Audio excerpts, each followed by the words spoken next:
Selecting their representative. इस process के द्वारा वे अपने रिप्रेजेंटेटिव को सेलेक्ट करते हैं। This is to consents with the principle of equality and non discrimination that we study in the chapter on right. This consents with the principle of equality, इसके द्वारा आप देखते हैं कि प्रक्रिया में भाग लेने का अवसर प्रदान करता है और इस समानता गैर भेदभाव डिस्क्रिमिनेशन के प्रिंसिपल के अकॉर्डिंग ही कार्य करता है, जिसे कि हमने चैप्टर नंबर 3 के अंदर पढ़ा है। Irrespective of the educational qualification was not right. यहाँ पर इनके खड़े होने में या वोट देने के लिए किसी भी प्रकार का कोई भी एजुकेशन नहीं रखा गया है। But our constitution maker have a firm belief in the ability and worth of all adult citizens is equal in the matter decided what is good for the society of the country and for their own constituencies।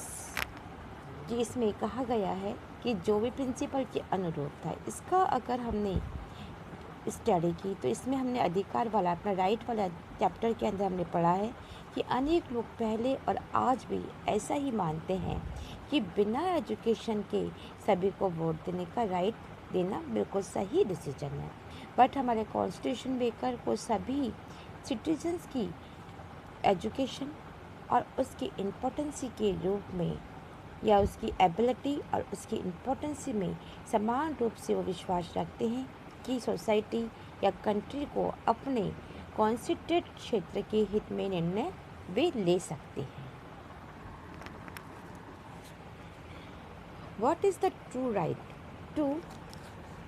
to vote is also true to right to consent election।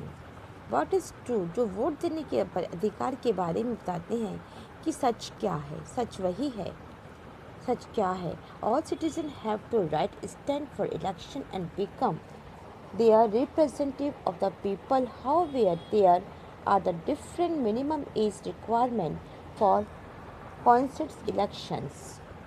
Now, कि vote देने के अधिकार के बारे में सच यह है कि वही चुनाव लड़ने का राइट के बारे में भी सोच सकते हैं। यह सच है, सभी सिटीजन्स को चुनाव लड़ने में खड़े होने और जनता का रिप्रेजेंटेटिव होने का राइट है।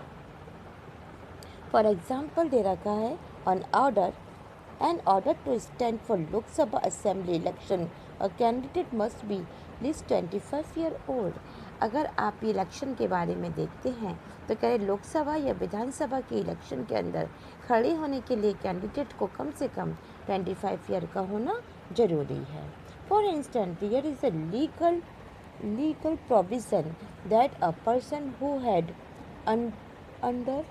undergone imprisonment for more year for the same offense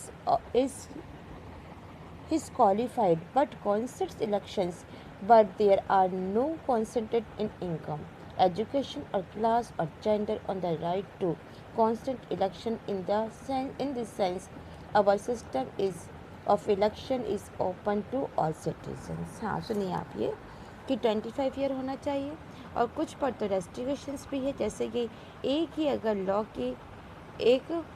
law restrictions यह है कि यदि किसी व्यक्ति को किसी भी अपराध के लिए 2 या 2 से अधिक वर्षों के लिए जेल हुई है तो वह चुनाव लड़ने के योग्य नहीं माना जाता है।